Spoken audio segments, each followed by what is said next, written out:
नमस्कार।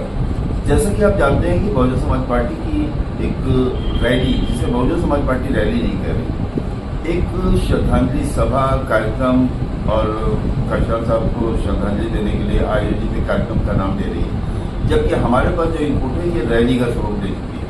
उसकी तैयारी के सिलसिले में लखनऊ में लगातार जो एक टीम 11 बनी है, उस टीम 11 के लोग, जिसमें पूर्व सांसद और राज्यसभा के और बहुजन समाज पार्टी के राष्ट्रीय महासचिव, पूर्व में प्रदेश अध्यक्ष रहे मुमताज अली, और घनश्याम चंद खरवाल साहब जो पूर्व लोकसभा और राज्यसभा के सांसद हैं, कई मंडलों के प्रभारी कोऑर्डिनेटर हैं, और इस टीम 11 के वो भी मेंबर हैं, और आपके अम्बेडकर की जो टीम 11 के सदस्य वो भी हैं, लखनऊ मंडल के प्रभारी हैं। ये तमाम लोग बैठे हैं। क्योंकि ये रैली जो जानकारी है उसके हिसाब से लोग खुद से आ रहे हैं। जिस तरह से उनके मेले में जाते हैं या दूसरे मेले में जाते हैं, किसी मजार पे जाते हैं, अपने आप जाते हैं।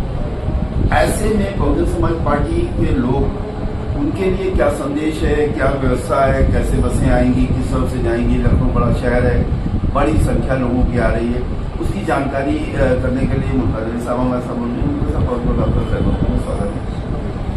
क्या है तैयारी, कैसे होगा, किस तरह से लोग आएंगे? जैसे लखनऊ के 4 हिस्से हैं, बुंदेलखंड के लोग, पूर्वांचल के लोग, पश्चिम उत्तर प्रदेश के लोग या अवध प्रांत के लोग, ये जो अलग अलग रास्ते हैं, किस तरह से पहुंचेंगे? क्योंकि इतनी बड़ी सभा, इतनी बड़ी भीड़, इतने बड़े ज़्यादा लोग, तो पूरा लखनऊ तो डिस्टर्ब हो जाएगा। आपके लोग भी कैसे आप कॉन्टेक्ट आपने किया, कैसे बताया, कैसे सूचना दी कि आपको किधर से आना है, किधर जाना है, कहाँ रुकना है? सुना है कि कल रात को 8 तारीख को ही लाखों लोग आ जाएंगे। देखिए, 9 अक्टूबर बहुजन समाज पार्टी के संस्थापक माननीय इस अवसर पर ऐसी महान शख्सियत जिन्होंने अपने जीवन का एक पल इस देश में रहने वाले गरीब, मजलूम, बेसहारा लोगों के लिए, दलित, पिछड़े, मुसलमान और प्रकाश के गरीब भाइयों के लिए, यानी 88% लोगों के लिए जीवन का एक पल समर्पित कर दिया। उनकी पुण्यतिथि में जिसको हमारी नेता आदरणीय बहन कुमारी लालजी जी ने हम लोगों को निर्देश दिया है कि इस बार आप श्रद्धांजलि अर्पित करने के लिए लखनऊ मान्यवर काशीराम स्मारक में पहुंचेंगे और ठीक 8 बजे सबकी श्रद्धांजलि अर्पित करेंगे। आदरणीय बहन कुमारी लालजी जी के निर्देश पर पूरे प्रदेश से अपार भीड़ लखनऊ पहुंचने की संभावना है। हम लोगों ने कहीं कोई साधन नहीं लगाई है।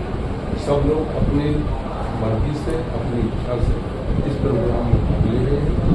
हम लोगों ने हमारी एक टीम बनाई आदरणीय बहन, उसमें हम लोग भी शामिल हैं और हम लोगों को ये निर्देश दिया गया है कि आप इसकी व्यवस्था पूरी तरीके से देखें।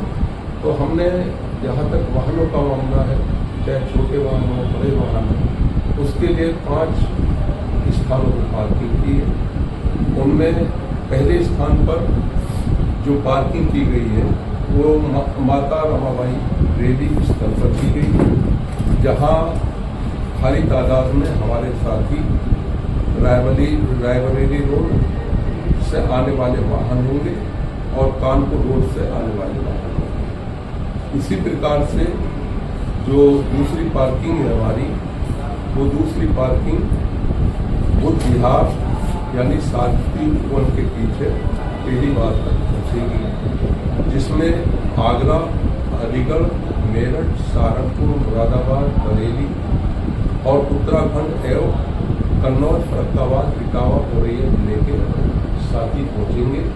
ये कहाँ पे? बुद्ध विहार। बुद्ध विहार में ये हरदोई रोड से आने वाले जितने भी वाहन होंगे, दुबग्गा, पारा चौक, बिरसा चौराहा और अवध से होते हुए पहुंचेंगे। और इसी प्रकार लखनऊ एक्सप्रेस से आने वाले वाहन पारा चौकी, पारा बिरसवा, अवध चौराहे होते हुए दाहिने मुड़कर बदनाम लड्डू के आगे से उतर गए।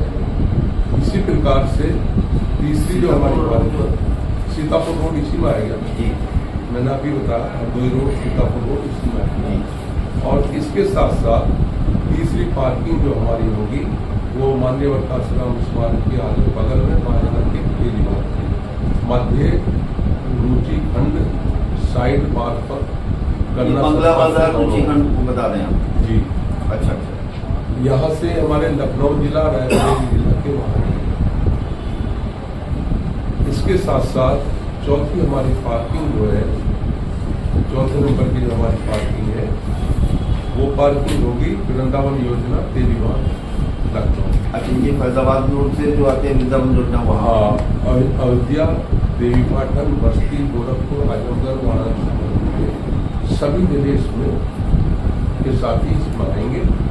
ये सुल्तानपुर रोड से आने वाले जिले के वाहन महिमाओ चौकी से लगभग 50 मीटर आगे शहीद तक किराए से आए मोटर। मतलब खरवा साहब की एक अहिमा मोड़ जो सुल्तानपुर रोड पे रायगढ़ रोड को जो कनेक्ट करता है महमूद चौराहा, वहीं से सीधे शहीद तक के समांतर रोड से होते हुए पार्किंग में पार्क करेंगे। और फैजाबाद रोड से आने वाले कामता से शहीद पथ पर चढ़कर उत्तर इंडिया रेलवे ओवर ब्रिज पर पार करके बाएं नीचे उतरकर शहीद पथ के समांतर रोड पर।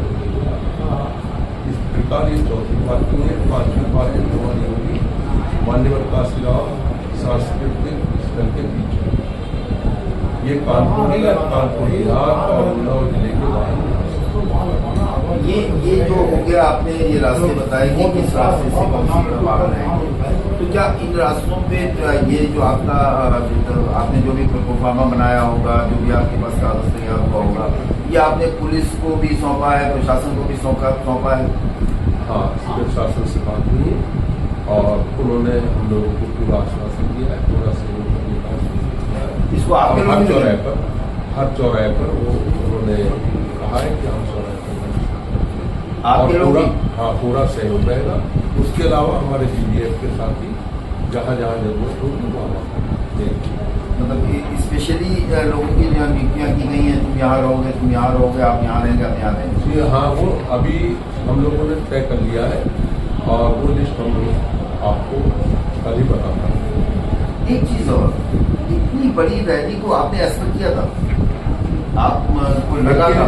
ये जब हमारी आदरणीय नेता आदरणीय हमारी वाली किसी भी चीज का अकाउंट करती है तो वहाँ तो ये गिनती नहीं होती कितने लोग हैं। आपने पहले रिकॉर्ड नहीं तो GST तब सरकार दे उनका सब। देखिए, बिना सरकार के भी जब भी आदरणीय बहन जी ने कोई हम लोगों को निर्देश दिया है, आह्वान किया है आवाम से, तो एक तरीके से महान यानी महाभीड़ इकट्ठी हो जाती है, उसका कोई आकलन नहीं किया जाता। और यही वजह है कि आज तक BSP का रिकॉर्ड किसी ने नहीं तोड़ा। अगर कोई तोड़ता है BSP का रिकॉर्ड तो BSP मतलब सरकार की रैलियों का रिकॉर्ड अभी देश सरकार की रैली तोड़ने जा रही है। देखिए, वो रिकॉर्ड तो पहले ही टूट गए हैं सरकारों। ये तो एक नया रिकॉर्ड बनेगा आने वाला। इस रैली का क्या संदेश है, क्या मैसेज है? ये देखिए, मैं भी बहुजन समाज पार्टी को 1991 से कवर कर रहा हूँ। 91 से मैंने BSP को कवर करना शुरू किया है और शाहू जी महाराज कानपुर से लेके और लखनऊ के सारे कार्यक्रम मैंने करीब कवर किए। मैं जब निकला हूँ जिलों में, इतना उत्साह, इतनी स्फूर्ति, इतना मतलब उससे आगे बढ़ने वाला माहौल मैंने पहले नहीं देखा कि सरकारों की रैली में। ऐसा क्या हुआ? देखिए, 2007 से लेकर 12 तक हमारी सरकार और उससे पहले भी 3 बार हमारी थोड़े वक्त के लिए सरकार में हमारी जिस तरीके से कार्य हुई, सर्व समाज के हित के कार्य हुए, सर्व समाज के हित में फैसले लिए, सर्व समाज का विकास हुआ, सर्व समाज को रोजगार दिया गया, सर्व समाज के लिए नई योजनाएं लागू करके सबको लाभान्वित किया गया। और उसी की वजह यह है कि 2012 के बाद जो सब लोगों की जरूरत थी कि बहुजन समाज पार्टी की सरकार बने, लेकिन एक साजिश के तहत भाजपा, सपा, कांग्रेस सारी पार्टियों ने मिलकर हमारी सरकार को रोका और समाजवादी पार्टी की सरकार 5 साल उत्तर प्रदेश में चली। उसके बाद भारतीय जनता पार्टी की सरकार चली। जिस तरीके से सरकार चल रही, जिस तरीके से हिंदू मुस्लिमों को बांट कर नफरत पैदा करके दूसरी सरकार बनी और जिस तरीके से कार्य हुए, झूठे वादे सारे साबित हुए। कोई कहता था कि हम काला धन लाएंगे, हर गरीब के खाते में 15 लाख रुपए देंगे, किसी को एक पैसा नहीं मिला, सारे गरीबों को वोट ले लिया गया। किसानों को कहा गया कि हम किसानों के कर्जे माफ करेंगे, उनकी फसल का डबल मूल्य दिलाएंगे। कोई किसान का कर्ज माफ नहीं हुआ और हालात ये है कि जितना पैसा फसल में लगता है उतना उसका आधा भी नहीं हो पाता। किसान भी तरसता है और परेशान है। नौजवानों को कहा गया 2 करोड़ बेरोजगारों को रोजगार देंगे, किसी को रोजगार, वो भी परेशान है।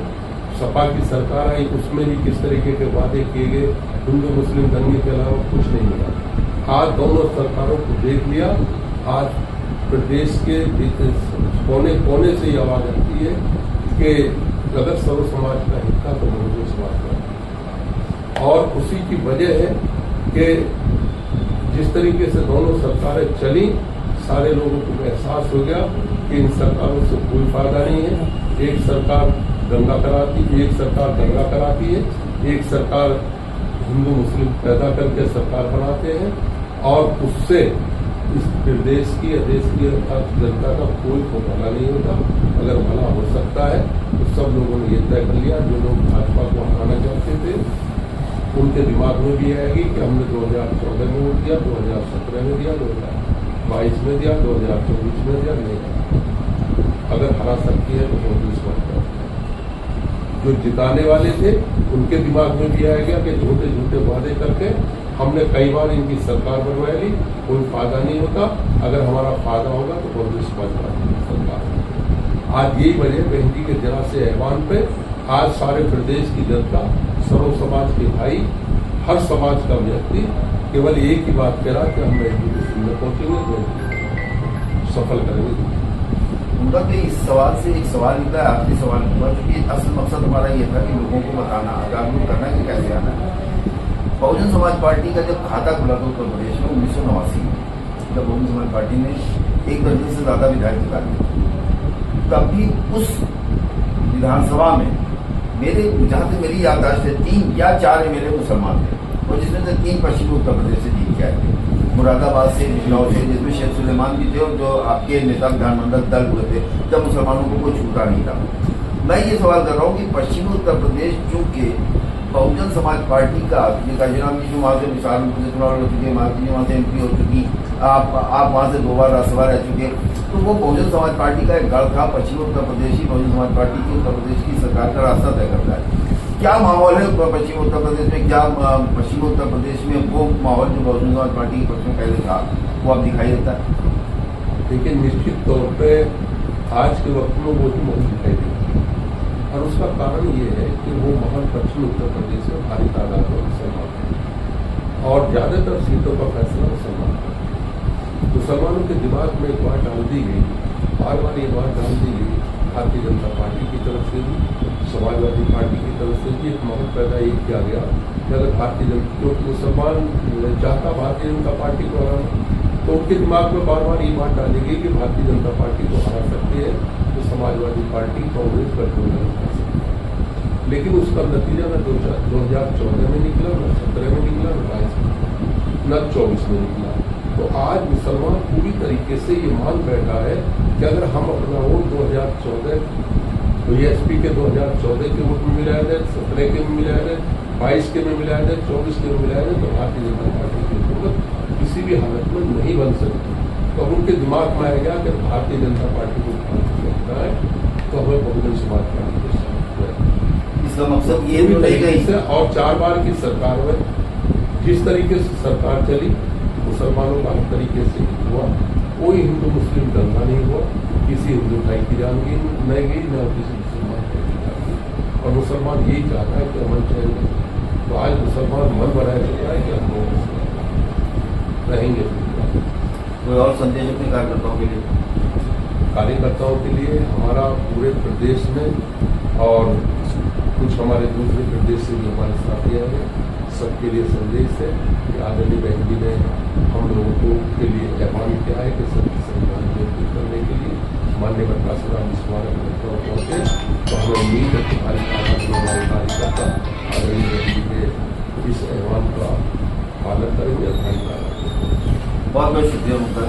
ये थे मुख्तार जी जो राज्यसभा के 2 बार के सांसद और वर्तमान में राष्ट्रीय महासचिव बहुजन समाज पार्टी, वो बहुजन समाज पार्टी के उस तरीके को बता रहे थे कि किस तरह से लोग आएंगे, कैसे जाएंगे, किस तरह से वो पार्किंग बनाई गई है, 5 पार्किंगें बनाई गई हैं, अलग अलग कोनों में बनाई गई हैं, अलग अलग बनाई गई हैं। बने रहिए हमारे चैनल के साथ।